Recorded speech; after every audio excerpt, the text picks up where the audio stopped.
L'entreprise libérée? Une entreprise sans hiérarchie, une entreprise sans patron, une entreprise avec un baby-foot et une salle de sieste. Une entreprise où chacun est libre de choisir ses horaires. Le monde des bisounours quoi. Enfin ça, c'est ce qu'on peut entendre à droite à gauche. Chez Innovon, on en a eu marre de ces raccourcis et on a donc décidé de partir à 4 faire le tour de France de quelques-unes de ces entreprises sur le chemin de la libération. Du coup, Pauline, Caro, Max et moi-même, Martin, on a pris la route pour aller voir le vrai quotidien de ces entreprises engagées sur ce chemin. C'est parti pour le documentaire Entreprise libérée. Alexandre, notre leader, nous a ouvert les portes de 4 entreprises. Des organisations à la taille, au secteur et au fonctionnement bien différents, mais qui ont un point commun. La confiance est au cœur de ces organisations. Nous avons rencontré les équipes de Recyclivre, une entreprise de l'économie sociale et solidaire à l'esprit start-up. Avec ses 20 collaborateurs, elle récupère des livres d'occasion et les revend en ligne. Kiabi, une multinationale spécialisée dans le prêt-à-porter. L'Académie Accor Hotel, une équipe de 17 personnes dédiée à la formation au sein de ce géant du CAC 40. Et enfin, retour à la maison au sein du groupe Innovon, qui est un ensemble de PME regroupant 350 personnes autour de plusieurs activités. Dépannage de flexible hydraulique, informatique, communication ou encore accompagnement à la transformation et à la transition écologique. Le mouvement des entreprises libérées ne date pas d'hier. Pour l'illustrer, nous avons aussi rencontré Jean-François Zobrist, un des pionniers de la première génération des entreprises libérées en France. La seconde génération, que nous illustrerons avec Innovon, commence dans les années 2008-2010. La troisième génération naît avec la sortie du best-seller Liberté et compagnie et la diffusion sur Arte du film de Martin Messonnier Le bonheur au travail. Kiabi, Recyclivre et l'Académie Accor Hotel illustrent cette génération qui comprend des centaines de PME, des grands groupes mais aussi des organismes publics comme des villes ou des caisses de la sécurité sociale. Enfin, nous sommes allés tendre le micro à Jean-Loup Péguin, coach de dirigeants, et Isaac Getz, professeur à l'ESCP Europe, qui a théorisé et popularisé dans son livre Liberté et compagnie la notion d'entreprise libérée. Mais si tu sais, c'est le gars qui a dit le patron il bosse pas, le salarié il entreprend si c'est... Au pire je mettrai la définition au montage.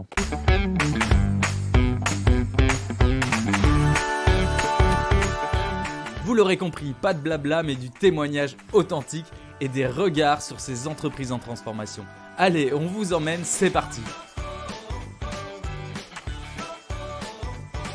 On dirait quand même que Caro a failli sortir au moment où la porte se fermait.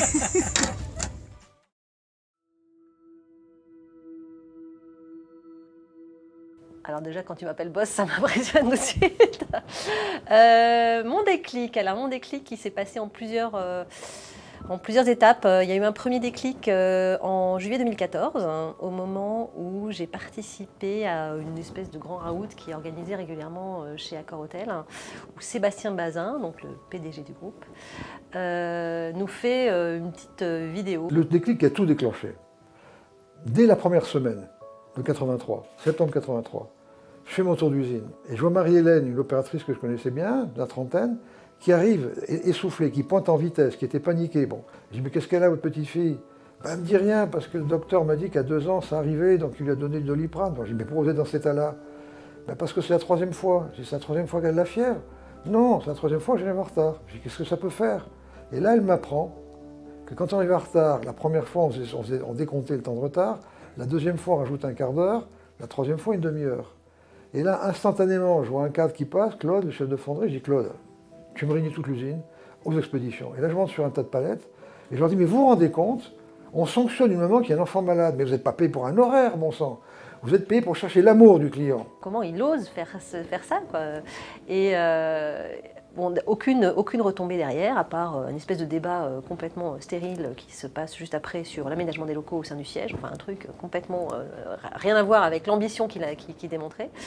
Mais enfin, c'était le premier point de départ de il y a quelque chose qui se passe. Deuxième déclic. Fin 2014, PDV, plan de départ volontaire, 50% d'effectifs en moins à l'académie.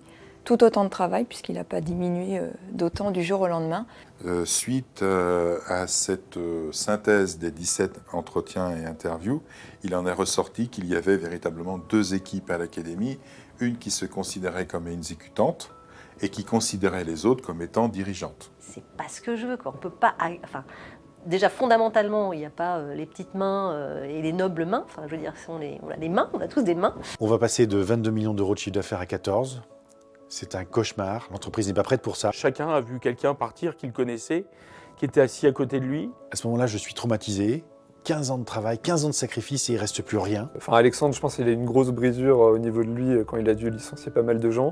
Et ça l'a sûrement fait réfléchir de comment on pourrait travailler par la suite. Du coup, l'idée, c'était vraiment de dire comment demain, on évite... on ne revit pas les mêmes choses. Et donc là, il y a une grosse remise en question. Alors, comment se réinventer? Et là, je reçois au printemps une invitation qui va changer ma vie. Elle était intitulée « L'entreprise du 21e siècle existe, nous l'avons rencontrée ». Je découvre pour la première fois ce jour-là Jean-François Zobrist.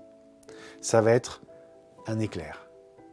À la fin de la conférence, je me précipite, je veux en savoir plus. Je lui dis « Monsieur Zobrist, comment on fait pour aller plus loin ?» Et là, il me regarde et il me dit « Démerde-toi ». Combien de patrons aussi peuvent vivre des grandes difficultés dans leurs entreprises, par exemple, et puis rien ne se passe. Mettre des mots et comprendre qu'est-ce qui se passe et comment fonctionne l'humain peut être aidant.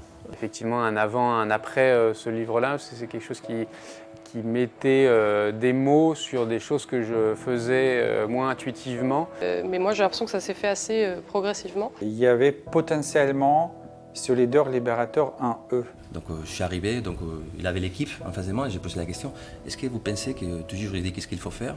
Je lui ai dit, ok. À partir de ce moment, je crois que c'était le déclic pour dire, voilà, il y a une autre manière de manager. Donc à partir de là, on a lancé une chose top, qui c'était Viva la Révolution en Espagne. Au début, on voulait écrire tout, comment le faire, mais finalement, on a dit, on va laisser les équipes lancer tout ça, et on a créé quelque chose de magique. Il y a eu ce déclic-là de dire, mais tiens, et si j'avais envie, moi, de me réaliser pleinement aujourd'hui, ce serait quoi? Et, voilà, et j'ai eu la chance de pouvoir aligner à la fois ma mission de vie et la posture de dirigeant humaniste que j'avais envie d'être, allié au projet de redressement et de relance de ce pays merveilleux qu'est l'Italie. Et il y a des endroits comme l'exploitation, l'Espagne, l'Italie, où ça a commencé à prendre.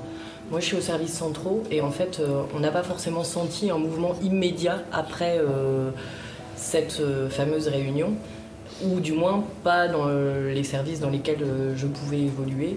Et pour moi, il y a vraiment eu un changement et un tournant quand Nicolas est arrivé ici à la direction qui est Bimonde. Parce qu'en fait, voilà, il y a eu une posture qui a changé et il y a une posture que tu as encouragée. C'est-à-dire, il n'y avait pas une annonce, mais il y avait une posture qui changeait. Le deuxième déclic, ça a été de comprendre comment ça fonctionnait dans ces organisations. Et je comprends à ce moment-là que finalement, c'est le regard du patron ou de l'équipe dirigeante sur l'organisation qui change tout. Soit le regard, il est négatif, dépréciatif, soit on pense qu'on bosse avec des gens qui ne sont pas très compétents, et on va mettre en place une organisation pyramidale, centralisatrice, avec un patron, avec un manager qui va dire aux gens ce qu'il faut faire. Et si ça a marché, carotte, si ça n'a pas bien marché, bâton. Soit on a un regard positif, appréciatif sur l'autre, et en ce moment-là, on va pouvoir créer des organisations de confiance, on va pouvoir créer des organisations collaboratives. Et c'est ce qu'on appelle l'effet Pygmalion. C'est d'abord, il y a quelque chose qui est un envie profond de changer sa vie, changer sa posture, et par la suite, on trouvera. Il n'est pas le premier, ce dirigeant, il n'est pas le dernier. Le premier constat que nous pouvons faire est que certains dirigeants pratiquent ce type d'approche sans vraiment s'en rendre compte. Ils semblent intuitivement construits avec ce regard humain et collaboratif. Pour les autres dirigeants, 2 cas de figure. Ceux qui doivent se réinventer pour survivre et ceux qui s'engagent par envie ou compréhension des enjeux de demain. Tous ces dirigeants semblent partager des croyances. Ils croient à la subsidiarité, c'est-à-dire que chacun dispose en lui des solutions pour faire face aux problématiques. Ils croient à la puissance de l'intelligence collective. Et ils croient que la transformation de leur organisation passe par leur propre transformation. Enfin, ils disposent tous d'un pourquoi très fort qui les aidera à traverser ces nombreux moments de doute.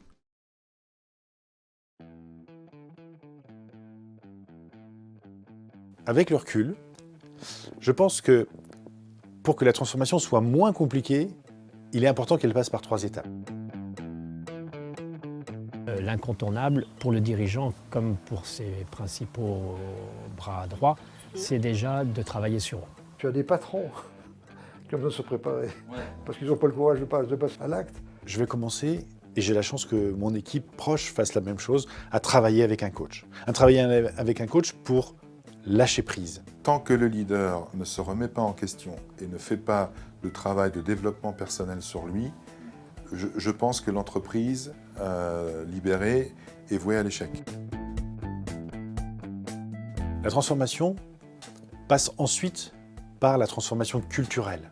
C'est-à-dire réussir à élever le niveau de confiance dans l'organisation, faire en sorte que chacun se sente autorisé à prendre des décisions sans avoir l'accord du chef, et c'est pas grave s'il se trompe. Nous avons sollicité tous les équipiers du groupe, nous les avons encouragés à nous remonter tous leurs petits, gros, moyens, énormes cailloux. Alors vous savez, les irritants, ce qu'on appelle aussi les petits cailloux, il y en avait plein chez nous. Quand quelqu'un venait nous voir en nous disant « mais j'en peux plus de ce PC qui met 10 minutes à s'allumer », on lui disait « mais on est bien d'accord, on est bien d'accord. Mais tu le vois bien, on essaie de sauver les emplois aujourd'hui. Donc on le fera dès qu'on pourra. » Dans la transformation de l'organisation, on a également travaillé à cette époque les signes de pouvoir. Alors, les signes de pouvoir des team leaders, des chefs d'hier. Alors, petit à petit, à partir de ce moment-là, nous allons abandonner les symboles de pouvoir. Gommer les titres sur nos cartes de visite, laisser les costumes au placard, lâcher les places de parking. Et puis il n'y a pas marqué encodeur, il n'y a pas marqué chauffeur, il n'y a pas marqué directeur. Voilà, on fait partie tous d'un même... on est tous dans le même bateau et on essaye d'aller tous dans la même direction. L'apport que peut avoir Arnaud ou le mien, il est différent, mais ils concourent tous à vers la même vision et en tout cas la même mission. Aujourd'hui, chaque personne qui arrive, donc comme je disais, a sa carte de visite, mais je lui offre aussi le livre d'Isaac Gates pour lui dire, écoute, voilà dans quel type d'entreprise tu arrives. Je ne l'ai pas lu, je ne vais pas mentir, mais pas besoin de le lire, je fais confiance. Il y a un autre signe d'inégalité, entre guillemets, entre nous, l'égalité intrinsèque, si on veut qu'elle existe. Il faut aussi, j'ai une assistante, alors que les autres, ils n'en ont pas. Donc, je lui ai dit, écoute, Chantal, ce que je te propose, c'est de te libérer et que tu deviennes l'assistante de l'équipe. C'est super! Elle était super contente, c'est génial. La réunion d'après, elle annonce à l'équipe. J'ai une grande annonce à faire, je voulais dire que Constance m'a libérée. Il n'y a pas eu vraiment de préparation d'un truc pour dire à un moment, allez, c'est le jour J, on saute, machin. Les choses se sont faites un peu de façon à la Kiabi, j'ai envie de dire, à la culture Kiabi, c'est-à-dire à laisser, en fait, et à l'appropriation de chacun. On cherche des modèles, des invariants, justement, comment ça marche. Or, il n'y en a pas. Hein. Mais en revanche, il y a des invariants dans la transformation, dans le leadership qui est nécessaire pour créer des modes de fonctionnement qui est basé sur la liberté et la responsabilité. C'est ce qu'on appelle la vision rêve. Nous sommes partis à la rencontre des équipes, armées de post-it, en leur posant des questions simples. Quel est le projet qu'on a envie de partager tous ensemble? Et grâce à toute cette matière, nous avons pu faire émerger une vision et des valeurs. Pas juste la vision, comme parfois on pratique dans certaines entreprises, des phrases comme ça un peu conventionnelles qu'on va mettre dans des brochures ou sur les murs, mais une vision qui fait rêver les gens. Ça nécessite un terrain de jeu, entre guillemets, à l'intérieur duquel après tout peut se passer. Mais il faut quand même un cadre. Et le cadre a été nos valeurs, nos règles de fonctionnement qui sont affichées quelque part dans la pièce. Et ça rassure de se dire, entreprise libérée, non, ce n'est pas l'anarchie, il y a quand même un cadre. Au final, pendant 18 mois, nous allons expérimenter, travailler sur nous, mais expérimenter. Montrer au collectif que petit à petit, nous changions. Dire, faire rire, faire taire. Nous avons tenté de regagner leur confiance. Le troisième élément, c'est la transformation organisationnelle de l'entreprise. Comment on recrute, comment on décide, comment on fait les budgets. Et ça, en fait, ça se fait collectivement. Et ça se fait très facilement si on a réussi les 2 premières. Je me suis dit, il va falloir que je réimagine une organisation, et je n'ai aucune idée. Et en fait, je me suis dit, mais en fait, au lieu que ce soit moi, alors là, ça a été aussi le premier que tout repose sur moi, faisons ensemble avec l'équipe de façon collaborative. Et je suis sûre qu'ils vont avoir des idées et je suis sûre que c'est ça qui va marcher finalement. C'est un chemin et comme tout chemin, la première chose à faire, c'est déjà de commencer par prendre son sac à dos puis d'aller marcher sur le chemin. Réussir à lâcher prise est le premier challenge de l'équipe dirigeante. Le coach facilitera la remise en question des croyances et permettra de s'affranchir de notre culture individualiste. La philosophie de l'entreprise libérée est à considérer plus comme un chemin que comme un état. Et bien sûr, il y a autant de chemins de transformation qu'il existe d'entreprises. Très souvent, les dirigeants excités à l'idée de partager cette nouvelle idée ne peuvent s'empêcher de communiquer rapidement le projet à leurs équipes. Cela peut créer de la résistance chez le plus grand nombre et de l'attente chez les autres. Des attentes qu'il sera bien compliqué de satisfaire tant la démarche de transformation est longue et complexe. Ceux qui prennent le temps de travailler au préalable sur la culture de l'organisation plutôt que ses modes opératoires vont réussir à augmenter progressivement le niveau de confiance des équipes dans leur boîte. Durant cette période, l'objectif est de nourrir les 3 piliers de la motivation intrinsèque, c'est-à-dire agir par une envie profonde plus que par la carotte. Pilier numéro 1, cultiver le sentiment d'égalité intrinsèque. Quel que soit mon job dans l'organisation, je peux être contributeur. Pilier numéro 2, permettre à l'équipier de se réaliser, de construire son parcours de vie dans l'organisation. Pilier numéro 3, garantir l'autodirection. Permettre à chacun de pouvoir prendre des décisions pour servir la vision sans avoir à demander à son chef. Au final, travailler sa posture pour devenir une sorte de jardinier qui permet aux équipes de grandir et de se réaliser. On a compris dans ce chapitre que mettre un baby-foot, la cantine gratos ou nommer une Chief Happiness Officer ne suffit pas pour être une entreprise libérée. Ces entreprises, elles, travaillent plutôt sur l'écoute, la posture, la confiance, le partage de l'info, les symboles de pouvoir et la co-création d'une vision et de valeurs communes. Les équipiers de l'entreprise ne se rendent pas toujours compte de ces changements qui s'avéreront être indispensables pour la suite des événements.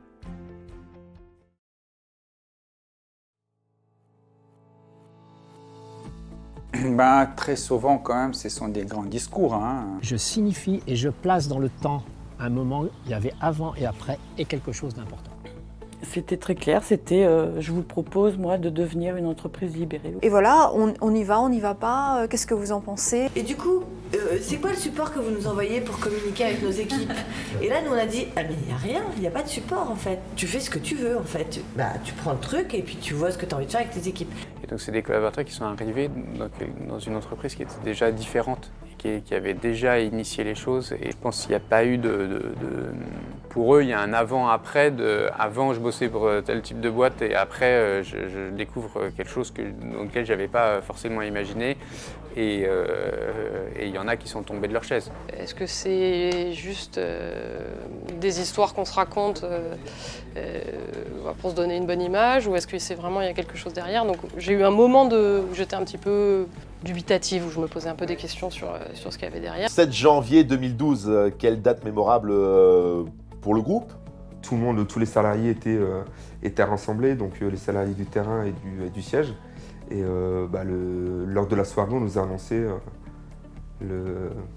la libération de l'entreprise. Et là, on prend le pari de partager à tous l'idée que la confiance et la liberté, ça devient la règle du jeu de l'organisation. Nous l'avions préparé avec minutie, nous avions pesé tous les mots, nous avions relu chacune de nos phrases. Et on se rend compte que tous les mots sont piégeux. Si on dit à quelqu'un « remonte-moi les informations », ça veut quand même bien dire qu'on est au-dessus de lui.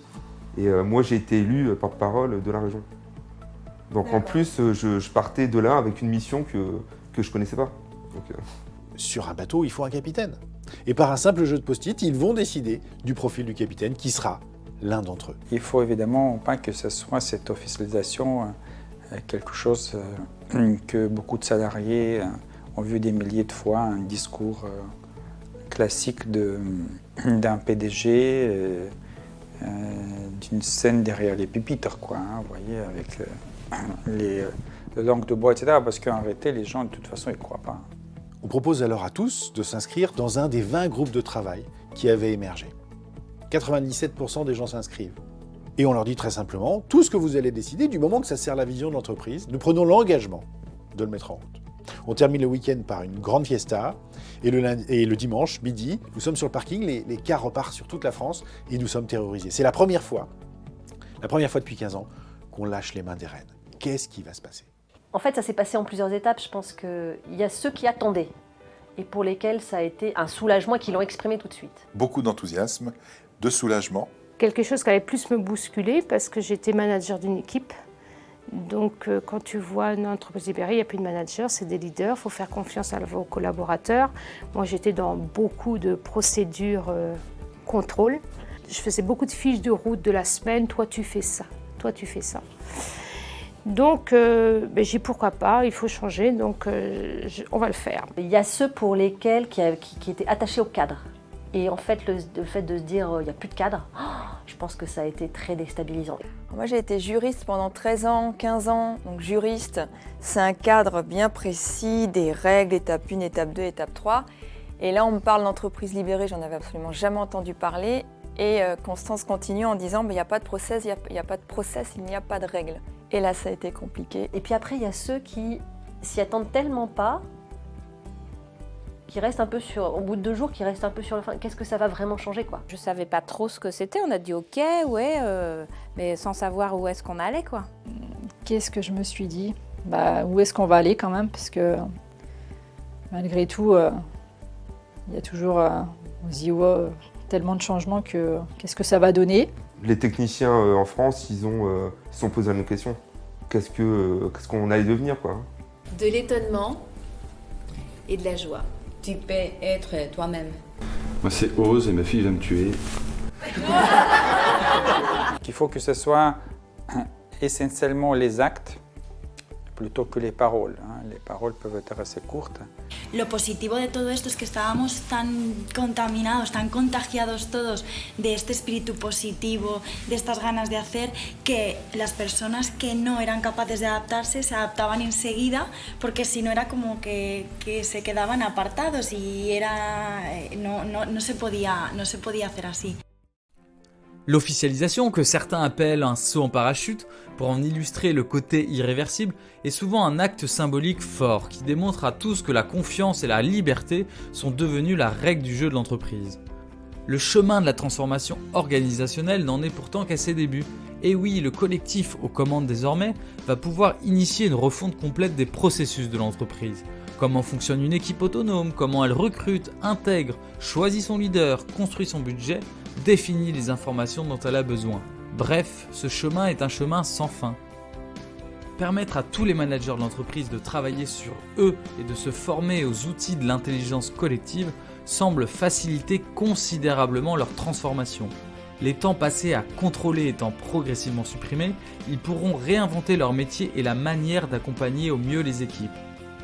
Enfin, accepter que chacun fasse sa transformation à sa propre vitesse et garantir que personne ne quittera le navire semble être une règle de bon sens pour faciliter la transformation.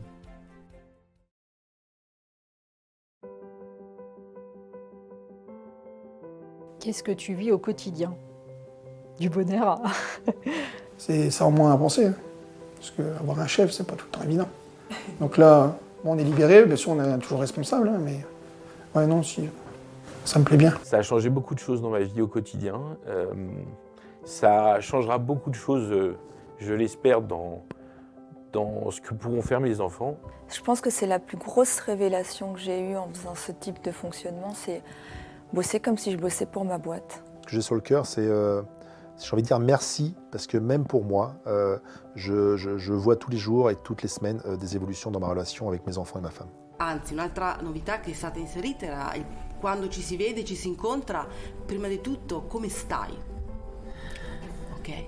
C'est quelque chose à vivre quand on l'a pas vécu avant, quand on a été un petit peu en galère et tout, c'est quelque chose de fort. Je peux partir 2 mois sans que j'ai un message, un SMS. Voilà, quand je demande à Pierre des développements informatiques, Je suis précautionneux parce que j'ai conscience de tout ce qu'il a à faire et c'est pas le gars qui est sur son ordi dans un coin à qui on parle jamais et qu'on voit jamais. Mon quotidien, je suis chef de projet pédagogie, un peu en charge des finances avec mon contrôleur financier, un peu beaucoup en interface avec le groupe pour pas mal de sujets. Moi, je suis dans la prod, quoi. Comme on est tous dans la prod, il n'y a plus de direction de production, on est tous dans la production, c'est-à-dire qu'on fait des choses. On nous demande notre avis, chose qui se passait jamais quand il y avait un comité de direction, quoi. Ou alors c'était ponctuel et rare. Quand je vois mes amis qui me parlent de leur travail, j'ai vraiment pas l'impression d'être au travail, mais plus de faire un loisir tous les jours. Alors après, oui, le monde n'est pas rose tous les jours, mais comme partout, globalement... Enfin, c'est top, quoi. Une organisation vivante, en fait, c'est pas figé. Je vais voir David, je lui dis voilà, je t'ai demandé il y a un an de faire de la prospection, mais maintenant je veux plus la faire. Et je pense que dans n'importe quelle société, si j'avais demandé à faire un truc et qu'un an après je leur avais dit bah écoutez, en fait, ça m'intéresse plus du tout votre truc, on m'aurait dit non mais en gros tu te moques de nous, quoi. Fais-nous un avant-après de ton job. Avant chez Chrono, je travaillais déjà en centre d'appel. Par contre, la libération, pas du tout. Le pion, j'en parlais tout à l'heure, effectivement, c'était ça. On pointait, on prenait les clients. J'étais pas Sam, j'étais une conseillère. Aujourd'hui, je suis Sam. Je bois pas et je conduis. J'étais fier d'arriver avec ma nouvelle voiture de fonction en leur disant « Vous avez vu, papa, il arrive à la maison, il a une super grosse Audi. » Aujourd'hui, je crois que si je dois leur transmettre quelque chose, ce qui est important, c'est pas de réussir dans la vie, c'est de réussir sa vie. 10 heures de codir tous les lundis, équipe numéro 1, KPIs, décision et exécution. Toute la semaine, on a la certitude qu'on a le plus gros zizi. On a sa place de parking, on a sa secrétaire, hein, on a bonjour monsieur le directeur, bon bref. Ça passe le week-end. Personne ne te dit que le plus gros zizi. Dès le lundi matin, première heure, c'est ça la Yonka. Galou, galou, qui c'est qui a la plus grosse bite? C'est vous, monsieur le directeur, c'est la Yonka du lundi matin, ça. Après, ça change. Après, c'est du temps d'écoute, du travail de développement, personnel bien sûr, et puis de l'accompagnement à la transformation de cette organisation. Comment je peux faire pour les aider à grandir? Yo antes dirigía, decía a las personas qué era lo que tenía que hacer y supervisaba, y ahora es inspirar. Es darle a las personas las herramientas, decirles, pues darles un poco el escenario, pero que ellos vayan y si se equivocan no hay ningún problema. Aquí estamos, nos sentamos, nos escuchamos, compartimos y juntos crecemos, porque al final el objetivo es juntos crecer. À 5 ans, j'aurais jamais imaginé recruter des gens, j'aurais jamais imaginé faire des fiches de paye. Moi, c'était un truc, c'était des gens bizarres qui faisaient ça, mais... Avant, il y avait tout un process de validation avant d'envoyer la proposition au client. Maintenant, je me sens complètement investi et en pleine confiance pour pouvoir proposer au client un prix, une structure. Y nosotros nos basábamos en checklist. Nuestro oficio era una checklist. Nuestro cliente era una checklist. Y de esa checklist universal. Y pasamos a romper todas las checklists y centrarnos en hacer a las personas felices. Si on pense qu'il y a une chose qui est vraiment intéressante à expérimenter, à développer, on ne va même pas demander le go. Mon entreprise précédente, tout ce qui était vraie prise de décision, donc j'étais libraire, donc choisir, j'ai un livre que j'aime bien, que je voudrais mettre à l'entrée du magasin pour lui donner une chance de se vendre mieux, il fallait que j'aille voir mon responsable adjoint qui demandait à son responsable, est-ce qu'on peut libérer une place pour un livre qui fait 10 cm sur 20 sur la table qui est à l'entrée du magasin. Mais si finalement je ne suis plus là pour transmettre l'information, si je ne suis plus là pour maîtriser l'activité de ma région et vraiment la maîtriser tout seul, finalement mon poste perd de son sens parce que c'est ce qui le nourrit jusqu'ici.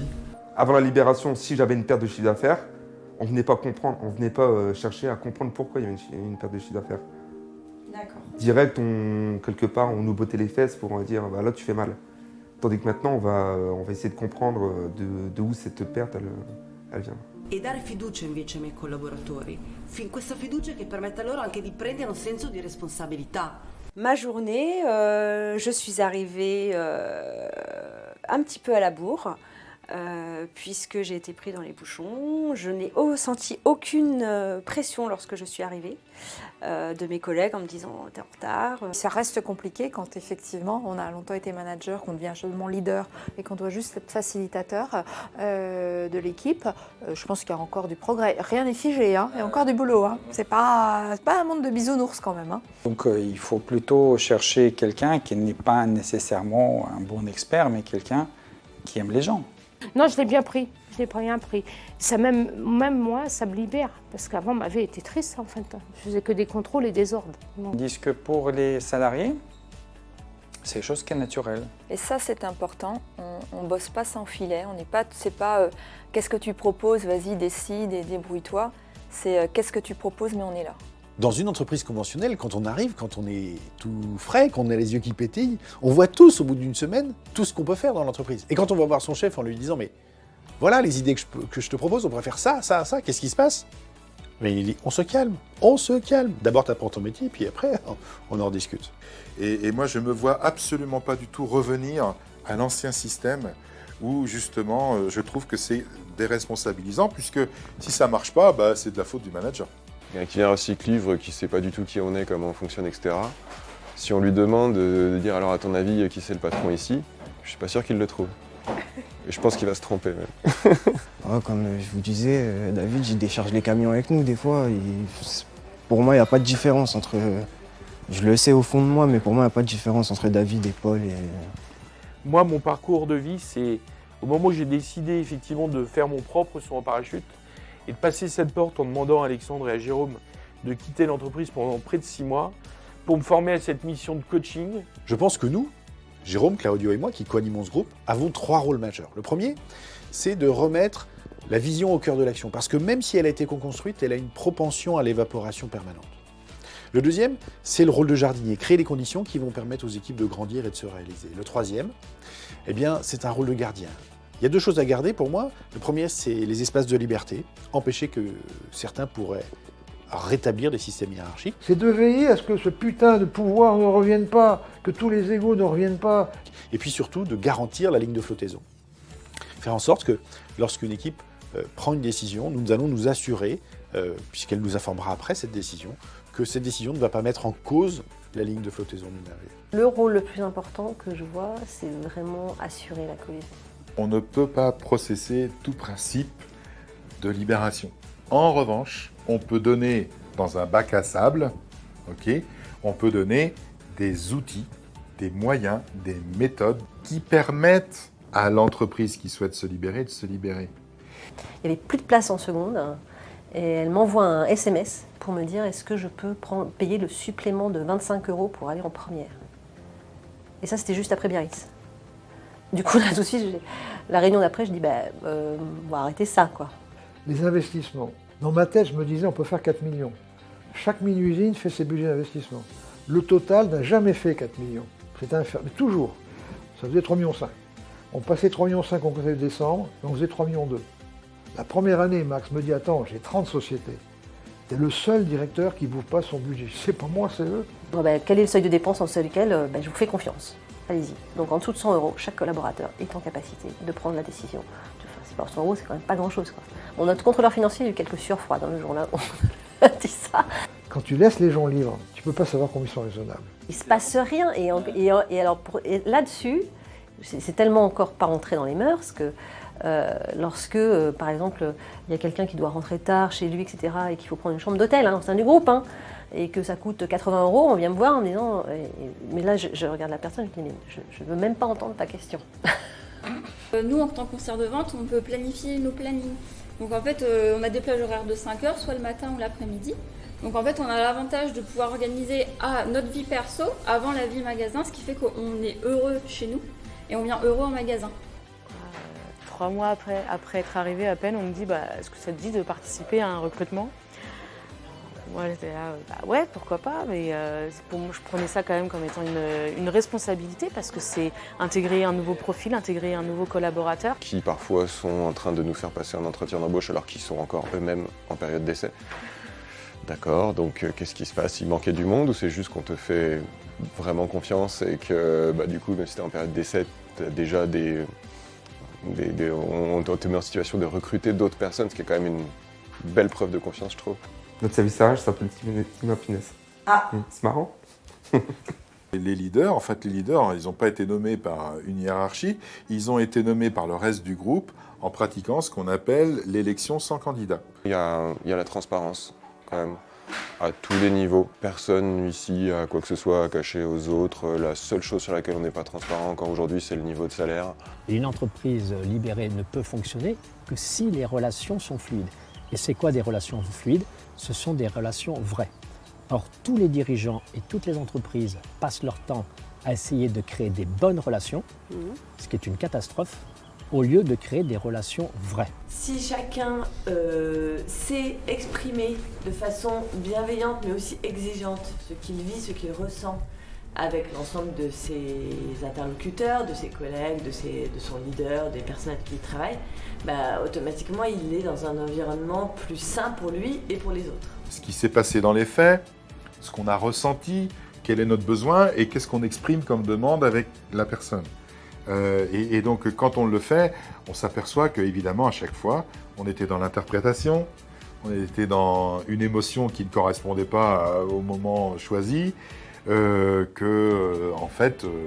suffisait tout simplement de parler à la personne. La visio, à partir du moment où tu as quelqu'un qui participe à la réunion, qui n'est pas physiquement au même endroit que tout le monde est en visio. Le Vie Mon Job dans le groupe Innovon, c'est l'opportunité qui est offerte à chacun des équipiers du groupe, à date anniversaire d'entrer dans l'entreprise, et donc chaque année, de passer une journée de son choix avec l'équipier de son choix, dans l'équipe de son choix, découvrir son métier, découvrir sa mission, découvrir le contenu de ses tâches. Ou alors, si cette personne veut faire à l'externe, ça peut être avec un fournisseur, avec un client, ce qui permet éventuellement, pourquoi pas, de voir un mode de fonctionnement différent d'une autre, et puis aussi d'améliorer les choses après chez nous. J'ai suivi 2 formations de facilitation. J'ai eu l'occasion de faire 2 jours ici au siège. Donc c'était vraiment intéressant de découvrir des méthodes justement pour pouvoir communiquer et instaurer des réunions. On travaille sur des réunions avec un système qui est nouveau. Alors on le met en place en faisant des petits exercices, en s'aidant de post-it, en mettant un thème de sujet, en travaillant avec des post-it, mais en faisant participer l'ensemble de l'équipe. Donc ça se fait très bien, c'est bien assimilé. Donc, tout le monde joue le jeu. Quelqu'un qui veut mettre une bonne pratique avec des méthodes, il fait l'inverse, il crée une entreprise prison. Et la nouvelle prison, ça va être les règles de l'entreprise libérée que vous devez absolument appliquer. Et on est complètement à l'opposé. Si c'est une bonne pratique, elle se propage toute seule. Ce que je te dis. T'es compliqué, toi. Même s'il est difficile de ne pas créer une sorte de fantasme dans les yeux de ceux qui la découvrent, l'entreprise libérée est loin d'être un coin de paradis. Ce sont de vraies organisations confrontées à de vrais problèmes. Certes, la majorité des décisions sont maintenant collectives, mais il ne s'agit pas de les gérer tous démocratiquement, c'est-à-dire de consulter tout le monde à chaque décision.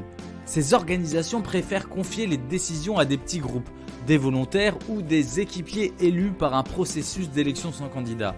En parallèle, le collectif se forme sur les outils de facilitation et le leader travaille sa posture basse, c'est-à-dire aider son équipe à trouver sa solution par elle-même. La gestion des tensions et la communication vraie et bienveillante assurent quant à elles un bon fonctionnement au quotidien. La vision et les valeurs, les règles du jeu de l'organisation, sont alors co-construites. C'est aussi là que l'organisation met en place ses propres règles de fonctionnement. Certaines organisations s'appuient sur des outils tels que le Lean, l'excellence opérationnelle ou encore l'agilité. Ces approches semblent être efficaces si on a au préalable travaillé sur une culture de confiance dans l'organisation.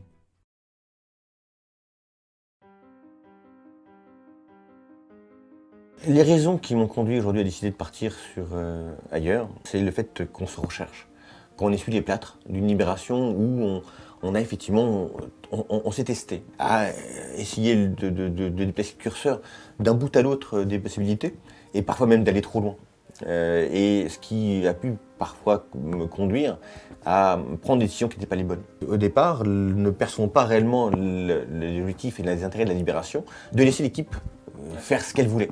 Et jusqu'à générer un bazar monstrueux et très difficile à rattraper. Donc la deuxième erreur, c'est de croire que parce qu'on est une entreprise libérée, la communication est fluide. Ben non, parce que ça veut dire que c'est des êtres humains. Je ne vais pas raconter ma journée d'hier en détail. C'était une journée compliquée, Martin. Avant-hier? Ces temps-ci, les journées sont compliquées. Avec tout ce qu'il y a à gérer humainement parlant, c'est compliqué. Arriver à emmener tout le monde, tout le temps, c'est quasiment impossible. Et au bout de 3 ans, forcément, il y a des choses qui se sont perdues au fil du temps. Ils vont dire oui, ok, liberté, mais la responsabilité qui va avec, ça, ils ne voudront pas. Après, c'est quelqu'un qui, je pense, a besoin de cadre, d'avoir un cadre que nous, on n'est pas, on ne veut pas lui apporter. Et le fait que parfois, il y a des parties de moi qui repartent dans le passé, et qui veulent dire il faut, et c'est comme ça. Donc c'est pour ça que j'essaye de me tenir à distance de l'organisation. Je consacre à peu près un tiers de mon temps pour l'organisation. Et puis le reste, je partage dans des témoignages, des conférences. J'accompagne aussi des organisations qui ont décidé de se transformer avec Innovon Experience. Ça, c'est mon premier risque, c'est moi. Et puis le second, c'est mon fantôme. Et pour tous les gens qui ont vécu avec moi pendant ces 15 premières années, qui m'ont connu en mode command and control, eh bien c'est difficile pour eux d'enlever totalement ou partiellement cette image qu'ils avaient de moi. Pendant des années, je me suis cherché, j'ai fait des erreurs et ça a généré un passif qui reste lourd aussi à porter à terme. Un certain nombre de réflexes personnels, notamment celui du sauveur, qui m'ont conduit parfois à ne pas laisser l'équipe faire son propre chemin. Et cela, ça reste aussi avec le temps difficile à rattraper. Il y a le danger de la dictature du collectif. C'est-à-dire que au nom du collectif, tout le monde suit. Et peut-être que parfois, on ne laisse pas suffisamment d'espace pour que les gens réellement s'expriment. On a prévu des réunions, des ateliers, des groupes. Et en fait, on a été absorbés par notre quotidien. On a voulu aller trop vite. L'entreprise libérée, c'est cuit les petits oiseaux et tout le monde se tape dans le dos et tout va bien. Non, on a affaire aux réalités humaines des autres et surtout de la sienne. Et quand je parle de l'impatience, c'est un exemple concret chez moi. Et il y a des gens qui ont besoin de plus de temps. Donc il ne faut pas les oublier. Moi je dis, on a pris un train et il ne faut pas laisser les gens au bord. Quand on est revenu de Biarritz, on était tellement dans une phase on y arrive et tout, on va dire, on n'a pas besoin de se faire accompagner, du tout. Toujours effectivement une direction qui souhaitait l'atteinte d'objectifs, mais sans l'accompagnement attendu d'une direction. Finalement, être patron sans être patron.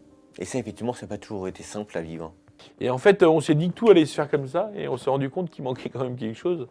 C'est qu'avant de permettre aux gens de pouvoir piloter ce genre d'animation, il faut les monter en compétences, il faut leur apporter des compétences, et on avait probablement oublié cette chose-là. L'annonce de ma démission a permis de générer un certain nombre de déblocages dans l'équipe, et je me rends compte qu'aujourd'hui, même avant que je sois réellement parti, les choses s'améliorent déjà.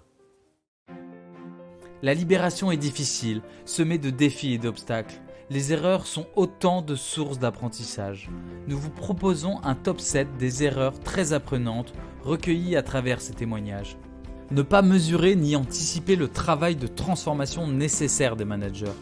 Oublier de mettre à disposition des équipes des coachs et de la formation en intelligence collective. Vouloir transformer l'organisation avant de travailler sur soi et de travailler sur le niveau de confiance dans l'organisation. Faire plutôt que laisser faire. Vouloir pour l'autre. Ne pas accepter l'erreur comme chemin d'apprentissage. Et oublier de parler vrai.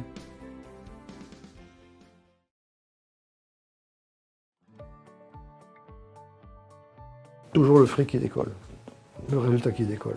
Toutes ces régions qu'on a ouvertes et qui décollent très rapidement parce que justement chacun a des idées, chacun trouve des nouveaux endroits où aller chercher les livres. J'ai pratiquement pas de cas de gens qui ont vraiment travaillé sur eux sur le moyen et long terme avec des moments difficiles qui à un moment n'ont pas vu le résultat financier de leur entreprise s'améliorer. On a créé plusieurs produits de formation qui ont littéralement augmenté notre rentabilité. Ça s'est pas vu dans les 6 premiers mois. En 2015, on a fini l'année comme d'habitude, pas très bien. 2016 a été beaucoup mieux et 2017 s'avance beaucoup mieux aussi. Le fait que chacun soit responsabilisé, soit autonome, ça fait que l'entreprise fonctionne bien. Aujourd'hui, nous, on le voit tous les jours au CRC, on a des appels, on a des clients, les clients sont contents. On a du boulot, nous, donc on est contents. Les résultats sont simples. En 2009, année de crise, année de cauchemardesque, nous allons perdre plus de 60 personnes et nous perdrons 750 000 euros. En 2014, qui est une année de périmètre équivalent, on va vivre une crise en 2014 et 2015 forte dans les travaux publics et nous sommes très liés aux travaux publics. Nous allons embaucher 60 personnes et nous ferons 750 000 euros de résultats.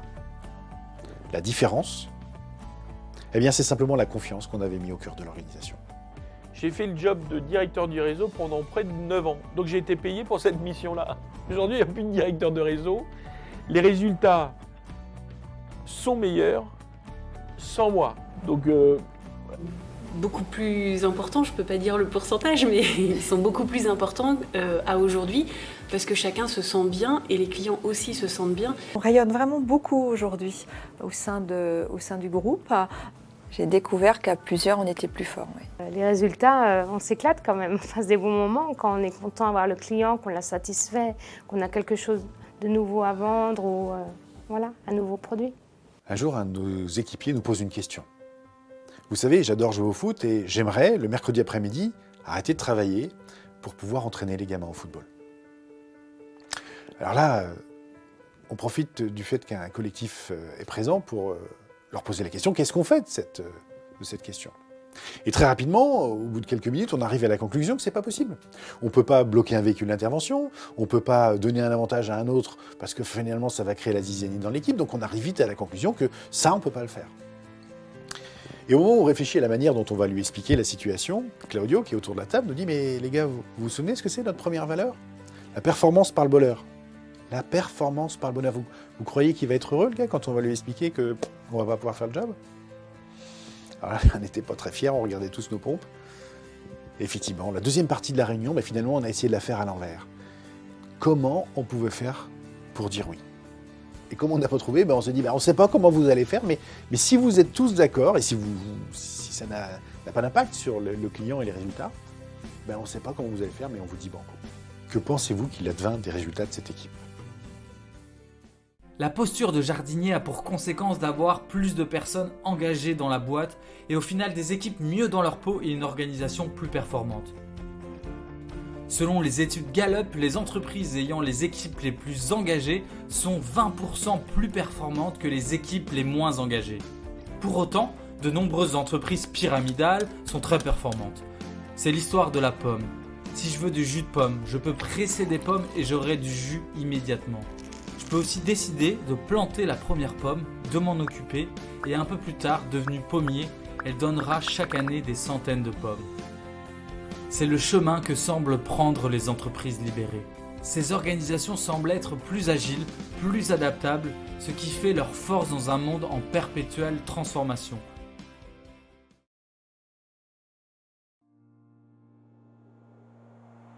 Votre histoire d'entreprise libérée, ça va, 5 minutes. Vous avez fumé la moquette pendant 2 ans, maintenant on arrête. On reprend l'ancien système, ça peut très bien arriver. On a déjà vu des entreprises libérées qui ont perdu tous les éléments de leur culture, pas du jour au lendemain, parce que ça se défait plus lentement que ça. Mais effectivement, beaucoup de choses peuvent venir d'un patron. Aujourd'hui, c'est tellement installé que le prochain leader ne pourra pas être différent que dans le mouvement qu'on a mis en place parce qu'on ne lui permettra pas en fait. Je pense que les équipes... Non, mais... Je crois que collectivement, ça va poser des problèmes. Je pense qu'il... Allez, je me lâche, il aura des problèmes. Moi, mon grand souhait, c'est que l'équipe choisisse le nouveau leader de l'externe, du groupe Accor. Que c'est nous qui passons les entretiens, les échanges, qui nous rencontrent avant, ce serait idéal. Qu'au bout d'un moment, ça va être la révolution et les entreprises n'auront pas le choix de se libérer, sinon on n'ira pas travailler chez eux. La libération, c'est l'image de la vie et de la nature, c'est-à-dire que ça se réinvente en permanence. Et à un moment donné, ça ne nous appartient pas, ça nous dépasse. Et vouloir le codifier et le mettre dans des règles, c'est déjà le faire mourir. Et je suis sûr que si Taylor était là, il se dirait mais ils sont complètement barrés les mecs. J'ai créé ce type d'organisation-là il y a 150 ans parce que c'était le monde industriel qui primait. Et aujourd'hui, les choses vont 10 fois plus vite et on continue toujours un peu de la même chose. Au contraire, moi, nous, on a envie maintenant, lui aussi, qu'il évolue. Avant, je pense qu'on avait plus envie de se le garder pour nous. Donc, en fait, maintenant, on pense aussi à son bonheur à lui. On serait heureuse de le laisser grandir autre part. Et au contraire, d'essayer d'essayer de partager en fait, la apiculture dans des magasins qui en ont besoin. Le conseil que je donnerais, c'est de prendre son temps. Voilà. C'est lâche prise et fais confiance. Une seule chose, pas tricher avec soi-même. Arrêtez les réunions, arrêtez le reporting. Croire en soi et avoir un petit peu de rêve encore. Mesdames, messieurs les dirigeants, faites le saut. Engagez cette démarche de libération de votre entreprise, mais s'il vous plaît, faites-vous accompagner. N'ayez pas peur, osez, osez. Osez, n'hésitez pas. Vous aurez du bien-être. Je vous encourage à réfléchir à cette phrase de Gandhi qui dit « Sois le changement que tu veux voir dans le monde ». Qu'est-ce que vous êtes prêt à changer en vous? Atrévete y confía en tu equipo. Voilà, on est au travail pour prendre du plaisir, donc pourquoi pas essayer? Sé tú mismo, sé generoso y confía. Tu as 3 secondes pour me montrer que tu es libéré. Le truc pourri. Ah, ça c'est pourri ça. Ah, maintenant, c'est quoi ça? 3, 2, 1, go. Libéré, délivré. Ouais. Voilà. Yes! Toutes les équipes rencontrées sont persuadées d'une chose. Ce mouvement va bien au-delà d'une simple évolution managériale. Elle parle de transformation profonde, personnelle d'abord, de l'entreprise ensuite, mais aussi dans la famille, les amis. Bien sûr, aujourd'hui, la prolongation de cette philosophie est intimement liée à la présence d'un dirigeant qui la nourrit et la préserve. De nombreux exemples nous montrent que lors du départ du dirigeant, nous assistons à une remise en conformité culturelle très rapide des équipes. C'est-à-dire que la défiance et les vieux réflexes de command and control reviennent. Pour autant, il est impossible d'empêcher l'eau de couler dans le lit d'une rivière. Des organisations comme Kiabi forment actuellement des milliers de managers jardiniers. La pollinisation semble donc irréversible. De plus, les nouvelles générations accélèrent cette transformation. Les organisations qui s'engagent dès aujourd'hui sur ce chemin prendront une avance que les entreprises traditionnelles ne pourront rattraper. D'ailleurs, les grands groupes l'ont compris. Plutôt que de lutter contre les hackers internes, ils les laissent se développer et les protègent, ayant bien compris que demain, ces postes avancés seront des atouts majeurs de la transformation. Comme nous l'explique très bien Idriss Aberkan, toutes les innovations passent par 3 étapes. Ridicule. Durant des années, c'était possible chez quelques boîtes bizarres, mais ridicule d'imaginer ça dans sa boîte. Dangereux. Pour certaines personnes, l'entreprise libérée est devenue quelque chose de dangereux. Évidente. La philosophie de l'entreprise libérée devient petit à petit évidente aux yeux de tous. La question n'est donc plus de savoir si nous y allons ou pas, mais comment nous y allons. L'entreprise libérée est une philosophie et pas un modèle photocopiable. L'entreprise libérée est à voir plus comme un chemin qu'un état. Cette transformation, d'abord personnelle, a des impacts bien au-delà de l'entreprise. L'entreprise libérée participe probablement elle aussi à quelque chose de plus grand qu'elle.